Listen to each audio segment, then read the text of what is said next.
Hey everyone! Today I'd like to share a few thoughts about myself and connect with you all. The topic will be I have no ambition, no motivation, no passion, no goals. For me, when I think about ambition, it really feels a lot like the measure of ambition is greed. Some folks are super greedy while others, not so much. Take me for instance, I often find myself really wanting something, and then suddenly I just have to have it.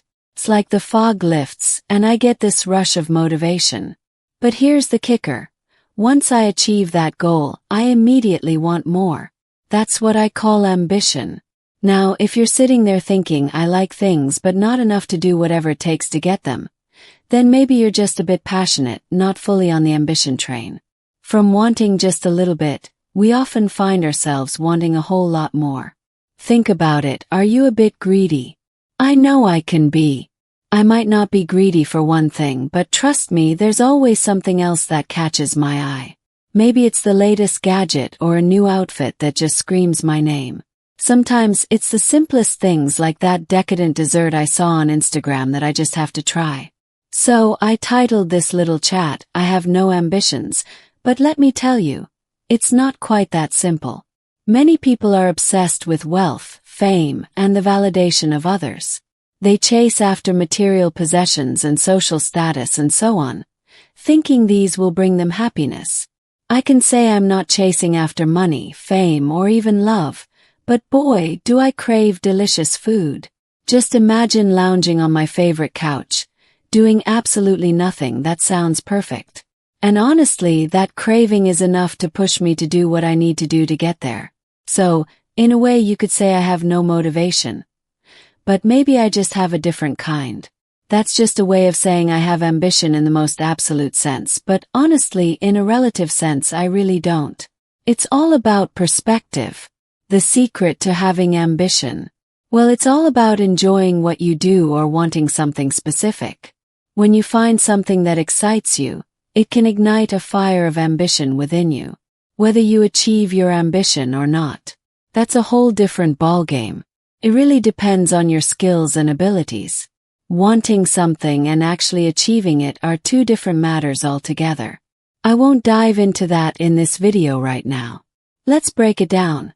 If you're just an ordinary person who really wants something, like that shiny gadget you've been eyeing, you know you have to make some cash to snag it, right?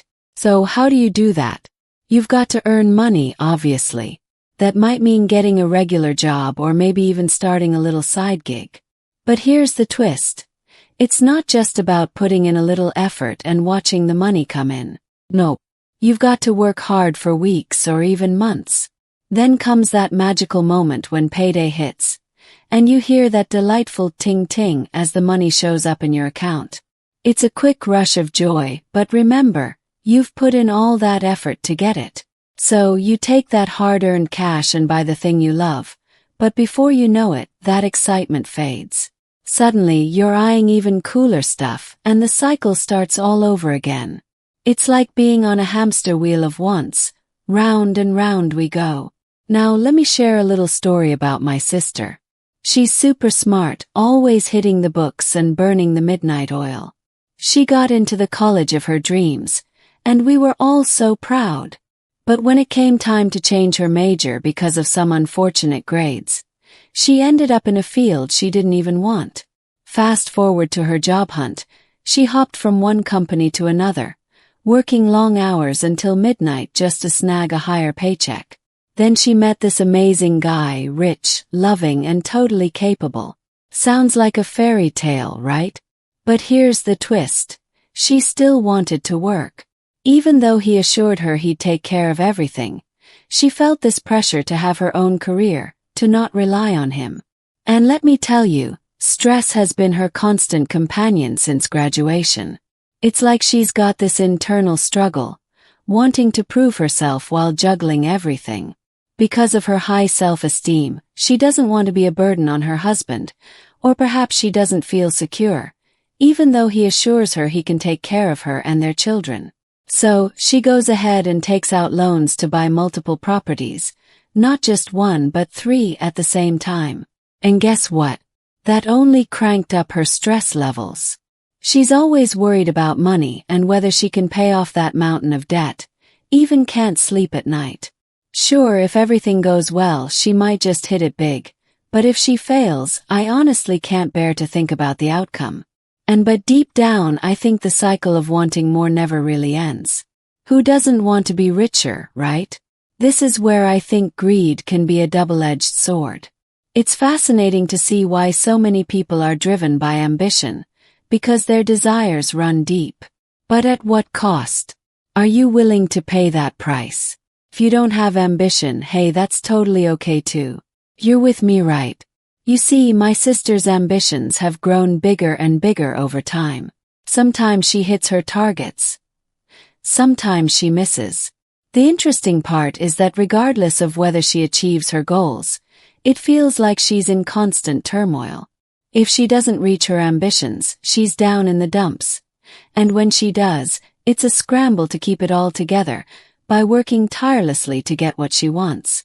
I can't help but think about the Buddha. I don't remember exactly what he said, but in general, everyone faces suffering whether they realize it or not. People chase after those sweet, fleeting victories just to feel a moment of satisfaction, completely unaware of the long, painful journey it takes to get there. Sometimes I also wish I could win the lottery. Wait, that's not ambition, that's just daydreaming, right? But isn't it funny how we often find ourselves imagining about what we'd do if we hit the jackpot? Now, do you ever feel embarrassed about not having any ambition? It's worth asking yourself, is it because you haven't achieved what you wanted, leaving you feeling disheartened? If that's the case, then it's a whole different topic, and I'll cover that in another video. Or maybe you just genuinely lack the drive to pursue anything. Do you find yourself craving money, beautiful things, or a luxurious life, like living in a mansion with a pool, driving fancy cars?